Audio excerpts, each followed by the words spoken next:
Hello guys, welcome back to my new video. কেমন আছো তোমরা সবাই? আশা করি সবাই খুব ভালো আছো। অবশেষে চলে এলো আজকে নীলের বার। আজকে আমিও বার করেছি, মাও বার করে আছে। কিন্তু আমার থেকে মার বারটা আরও কঠিন হতে পারে বলতে পারো।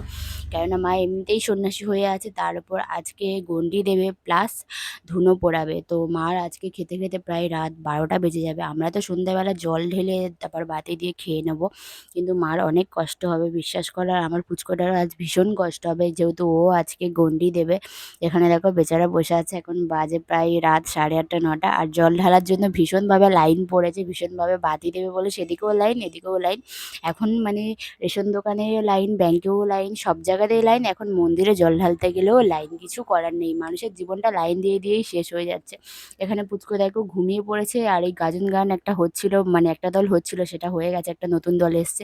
ও এর ফাঁকে খেলতে খেলতে ঘুমিয়ে পড়েছিল। যেহেতু রাত অনেক হয়েছে, আমাদের জল ঢালা হয়ে গেছে, আমরা একটু গাজন গান দেখতে বসেছি। আর ও তো এই বাজনার আওয়াজ কিছুতে নিতেই পারছে না। অত জোরে জোরে ঢোল মানে বাজছে, কি বলবো, কানের কাছে। আর আমরা এমন জায়গায় বসেছি, এখানে আমাদের পাশেই মিউজিকটা বসেছে। তো ভীষণ বিরক্ত করছে, ভীষণ একটা বিরক্তি ফিলিংস হচ্ছে ওর মধ্যে। কি বলবো, ও এত কান্নাকাটি করছে বলে বোঝাতে পারবো না। অনেক কষ্টে মা ওকে চুপ করানোর চেষ্টা করছে। আমি এখানে বসে আছি, ওয়েট করছি। গাজন দল মানে উঠে গেছে, কিন্তু এখন ওরা ড্রেস পরছে, রেডি হচ্ছে, সেজন্য একটু ওয়েট করতে হচ্ছে আমাদেরকে। এখানে ভাই গিয়েছিল বাড়িতেও, আজকে গিয়েছিল জল আনতে। বিষ্ণুপুরে জল আনা হয়ে গেছে।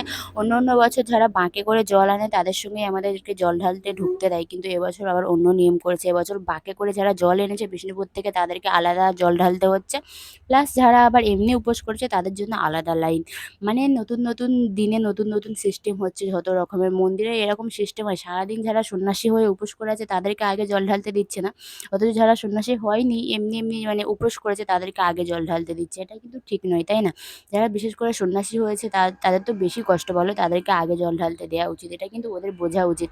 এখানে দেখো পুচকু চলে এসেছে গণ্ডি দিতে। আর ওকে এই রাত্রেবেলা, এখন বাজে রাত 10:30 11টা, এই রাত্রেবেলা ওকে স্নান করাবে, মাও স্নান করবে, করে গণ্ডি দেবে। এটা কিন্তু ঠিক নয়, আমার কিন্তু একদমই পছন্দ হচ্ছে না। ভগবান থাকলে মাথার ওপর এমনিই থাকবে। আর বাচ্চাদেরকে ডবল করে ভগবানকে ডাকার দরকার নেই, বাচ্চারা এমনিই আমাদের ভগবান। তবুও আমার মা ওর নামে কি মানসিক করেছে, মানত করেছে আমি জানি না। ওকে নাকি এখন 2 3 বছর এরকমভাবে গণ্ডি দিয়ে যেতেই হবে। মানসিক যেহেতু করে ফেলেছে, আমি তো আর মুখের ওপর কিছু বলতে পারবো না। কিন্তু ওর বাবার এইসব একদমই পছন্দ না, আর আমারও পছন্দ নয়। আমি আমি বিশ্বাস করি যে মন থেকে ভগবানকে ডাকলে, ভক্তি ভরে, ভগবান এমনিই আসবে। ভগবান বলে যায়নি কি আমাকে না খেয়ে নির্জলা উপবাস থেকে তোমরা গণ্ডি দিয়ে ঝাঁপ দিয়ে আমাকে প্রমাণ করতে হবে যে তোমরা আমাকে ভক্তি করো, এরকমটা তো ভগবান বলেনি, বলো। আমাদের ব্রাহ্মণরা যত রকমের কুসংস্কার সৃষ্টি করেছে, আর সেটাই আমরা বাঙালিরা মেনে চলছি, যার জন্য এই ছোট ছোট বাচ্চাগুলো ভীষণ কষ্ট করছে। জানি ভালো ভগবানের কাছে গণ্ডি দিচ্ছে, তবুও যেন আমার একটা কষ্ট হচ্ছে। না পিঠে চলে শো, ডিমার পিঠে চলে শো। হুম, না উঠে পড়ো, উঠে পড়ো, যাও যাও, উঠে পড়ো।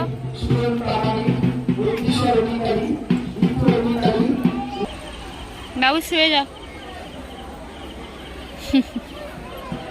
উঠে পড়।